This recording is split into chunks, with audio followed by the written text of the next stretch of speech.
അസ്സലാമു അലൈക്കും വറഹ്മത്തുള്ളാ. നമ്മളിന്ന് ചർച്ച ചെയ്യുന്ന വിഷയം നോമ്പിൻ്റെ മുദ്ദ് കൊടുക്കേണ്ട ആളുകളെ കുറിച്ചാണ്. നോമ്പിൻ്റെ മുദ്ദ് ആര് കൊടുക്കണം, ആർക്ക് കൊടുക്കണം, എന്തു കൊടുക്കണം എന്നുള്ളതാണ്. നോമ്പിൻ്റെ മുദ്ദ് കൊടുക്കേണ്ട ആളുകൾ 3 വിഭാഗക്കാരാണ്. ഈ 3 വിഭാഗത്തിൽ ഒന്നാമത്തെ നോമ്പിൻ്റെ മുദ്ദ് കൊടുക്കേണ്ട വിഭാഗം നിത്യ രോഗികളായിട്ടുള്ള ആളുകൾ. ഇനി രോഗം മാറി നോമ്പ് നോൽക്കാൻ പറ്റുന്ന ഒരവസ്ഥയിലേക്ക് എത്തും എന്ന് പ്രതീക്ഷയില്ലാത്ത വാർദ്ധക്യ സഹജമായൊക്കെ രോഗം പിടിപെട്ട ആളുകൾ. അവരുടെ നോമ്പിനെ അവർ ഖളാ വീട്ടേണ്ടതില്ല, അവർ മുദ്ദ് കൊടുത്ത് വീട്ടിയാൽ മതി. ഓരോ നോമ്പിനും ഓരോ മുദ്ദ് വീതം നൽകിയാൽ മതിയാവും. ഇനി നോമ്പിൻ്റെ മുദ്ദ് നൽകേണ്ട രണ്ടാമത്തെ വിഭാഗം ഗർഭിണികളാണ്. ഈ ഗർഭിണികളെ നമുക്ക് 3 ആയിക്കൊണ്ട് തരംതിരിക്കാം. അതിൽ ഒന്നാമത്തെ തരം എന്നുള്ളത് സ്വശരീരത്തിൻ്റെ മേൽ ഭയപ്പെട്ടുകൊണ്ട് നോമ്പിനെ ഒഴിവാക്കിയ സഹോദരിമാർ. അവരുടെ നോമ്പിനെ ഖളാ വീട്ടിയാൽ മതിയാകും. അവർ ആ മുദ്ദ് കൊടുത്ത് വീട്ടേണ്ടതില്ല, അവർ മുദ്ദ് കൊടുക്കേണ്ട ആവശ്യമില്ല. അവരുടെ നോമ്പിനെ ഖളാ വീട്ടിയാൽ മതിയാകും.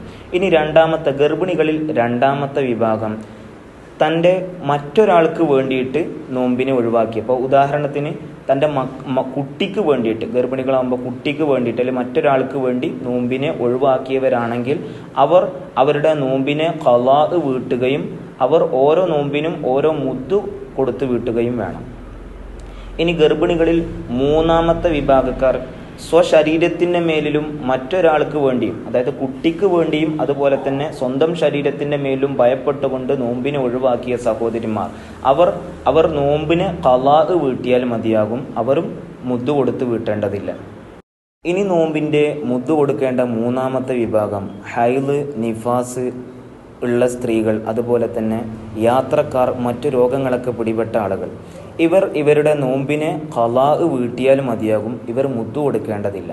അങ്ങനെ പിറ്റത്തെ വരുന്ന റമളാനിന് മുമ്പ് ആയിട്ട് അവരുടെ നോമ്പിനെ ഖളാ വീട്ടിയിട്ടില്ല എങ്കിൽ, അവർക്ക് അങ്ങനെ വീട്ടാൻ കഴിഞ്ഞിട്ടില്ല എങ്കിൽ വരും റമളാനിൽ നോമ്പിനെ വീട്ടുകയും ഖളാ വീട്ടുകയും ഓരോ നോമ്പിനും ഓരോ മുദ്ദ് വീതം അവർ കൊടുക്കുകയും ചെയ്യേണ്ടതാണ്. അങ്ങനെ ഓരോ വർഷം ആവർത്തിക്കും തോറും ആ ഒരു ഖളാ ആയ നോമ്പിനെ ഖളാ വീട്ടിയിട്ടില്ല എങ്കിൽ വർഷം കൂടുന്നതിനനുസരിച്ച് മുദ്ദ് കൂടുകയും ആ നോമ്പിനെ ഖളാ വീട്ടുകയും ചെയ്യേണ്ടതാണ്. ഇനി നമ്മൾ പറയുന്നത് നോമ്പിൻ്റെ മുദ്ദിൻ്റെ അളവ് അത് എത്രയാണെന്നുള്ളത്. മുദ്ദ് എന്ന് പറയുന്നത് അതൊരു അളവ് പാത്രമാണ്. ഇന്ന് മാർക്കറ്റുകളിലൊക്കെ സുലഭമായി നമുക്ക് ലഭിക്കുന്ന ഒരു പാത്രമാണ് മുദ്ദിൻ്റെ പാത്രം എന്നുള്ളത്. ഏകദേശം ഒരു 800 ലിറ്റർ മില്ലി ലിറ്ററാണ് അതിൻ്റെ കണക്ക് വരുന്നത്. അത് അരിയുടെ സാധ്യതയിൽ നോക്കുന്ന സമയത്ത് അരിയുടെ സാന്ദ്രതക്കനുസരിച്ച് കൊണ്ട് അതിൻ്റെ അളവിൽ മാറ്റങ്ങൾ വരാൻ സാധ്യതയുണ്ട്. അതുകൊണ്ട് ഒരു കൃത്യമായ അളവ് നമുക്ക് അതിൽ നിന്ന് ലഭിക്കുകയില്ല. അപ്പോൾ ഏകദേശം 650 മുതൽ ഒരു 800 ഗ്രാം വരെ നമ്മുടെ അരിയുടെ കണക്കിനനുസരിച്ച് നമുക്കതിനെ പരിഗണിക്കാൻ കഴിയും. കാരണം കൂടുതലായി കഴിഞ്ഞാൽ നമുക്കതിനെ സ്വതക്കയുടെ കൂലിയുണ്ട്.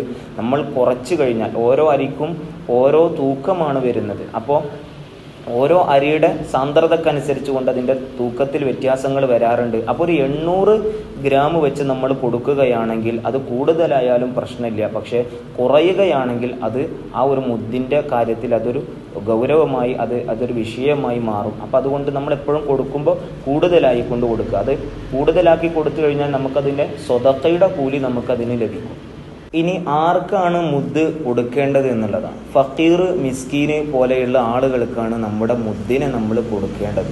അതുപോലെ തന്നെ നമുക്കൊക്കെ ഉള്ള സംശയമാണ്, മരണപ്പെട്ട ആളുകൾക്ക് നോമ്പ് നോറ്റ് വീട്ടാനുണ്ടെങ്കിൽ അവരുടെ മുദ്ദ് ആരാണ് കൊടുക്കേണ്ടത്? അത് അവരുടെ അനന്തരാവകാശികളിൽ നിന്നാണ് കൊടുക്കേണ്ടത്. അങ്ങനെ ഒരു അനന്തരാവകാശികൾ ഇല്ല എങ്കിൽ അത് ആരെങ്കിലും ഏറ്റെടുത്തുകൊണ്ട് അതിനെ ചെയ്യുകയാണ് വേണ്ടത്. അപ്പോൾ അല്ലാഹു നല്ല രീതിയിൽ മനസ്സിലാക്കാനുള്ള തൗഫീഖ് നമുക്ക് ഏവർക്കും നൽകി അനുഗ്രഹിക്കുമാറാവട്ടെ. അസ്സലാമു അലൈക്കും വറഹ്മത്തുള്ളാഹി.